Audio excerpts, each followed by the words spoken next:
d'améliorer le pouvoir d'achat par la poursuite des mesures de régulation des prix et par la mise en œuvre des réformes fiscales orientées vers une plus grande équité, de promouvoir l'emploi et l'employabilité, en finalisant avec diligence la politique nationale de l'emploi en vue de son adoption, qui est déjà faite en Conseil des ministres, et de sa mise en œuvre effective et en renforçant les dispositifs d'insertion des jeunes. Je rappelle qu'en dépit des contraintes économiques, le gouvernement a déjà engagé des initiatives substantielles et structurantes en faveur de l'emploi. J'instruis également de consolider le dialogue social à travers l'institutionnalisation des concertations tripartites, l'installation effective des comités de dialogue social au sein des ministères et le renforcement des mécanismes de suivi et d'évaluation des engagements, de renforcer enfin les capacités de notre administration du travail. L'effectivité du droit social exige une administration forte, crédible et pleinement opérationnelle. Je demande en particulier la finalisation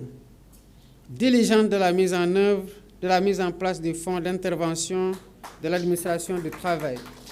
par la signature dans les meilleurs délais des arrêtés d'application y afférents. Ce mécanisme constituera un levier opérationnel majeur pour la prévention et la gestion des conflits sociaux. Mesdames, Messieurs, chers partenaires sociaux, la stabilité sociale repose sur un équilibre exigeant entre les engagements de l'État et les responsabilités des partenaires sociaux, ainsi que le respect des règles du dialogue. Je réaffirme solennellement l'engagement de l'État à respecter ses engagements et ses obligations. J'en appelle en retour à la responsabilité de tous les partenaires sociaux, afin de préserver un climat de confiance, condition essentielle du progrès économique et social. Chers travailleurs, chers employeurs, la transformation profonde du Sénégal ne saurait se réaliser sans un dialogue social sincère, constructif, sans un travail décent, productif, pour tous et sans une justice sociale effective. Je vous remercie de votre attention.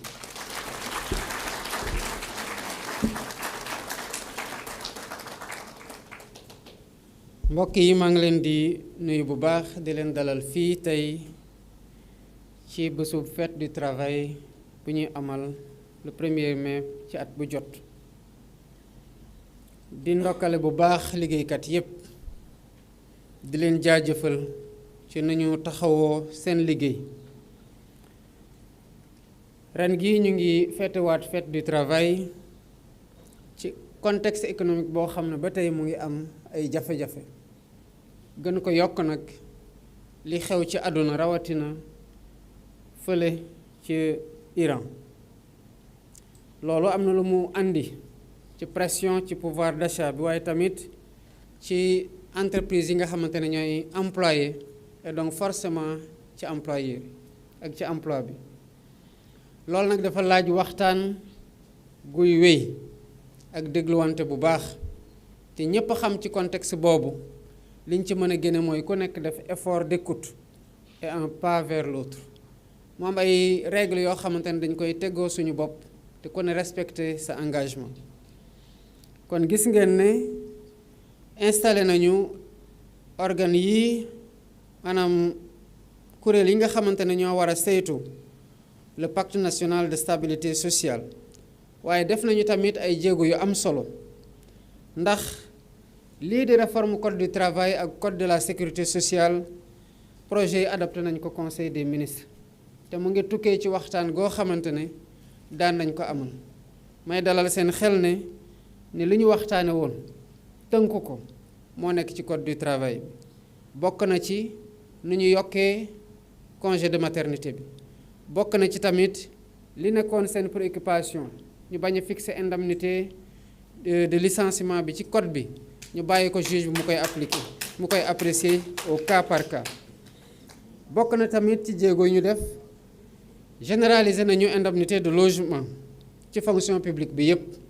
ak ni contexte bi jafe yépp def nañu ko. adopté nañu tamit ay décret yoo xam ne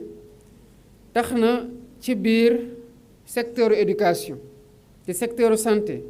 ak ci secteur justice waaye tamit ci secteur bi nga xamante ne mooy ñi ñuy woowee décisionnaires yi ak technicien supérieur de la santé ak greffier yi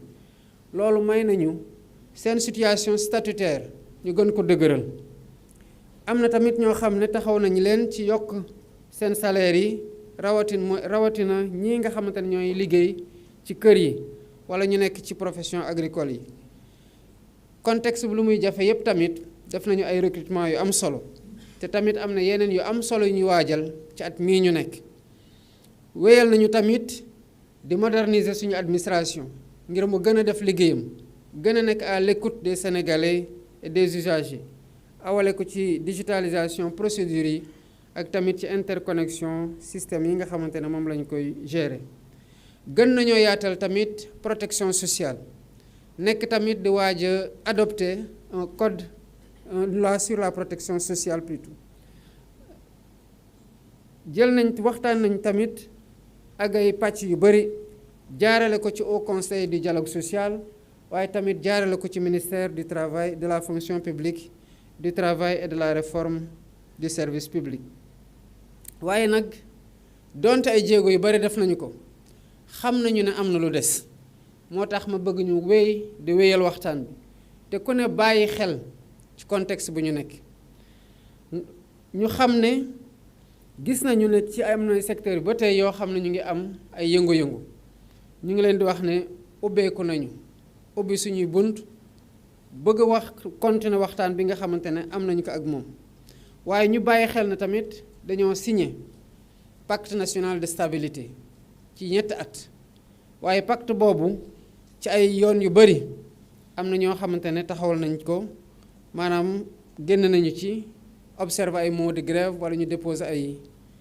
ay préavis. loolu terewul nag ñu mën a gis ne que malgré situation yooyu ñu amoon di gérer rawatina ci secteur éducation wala formation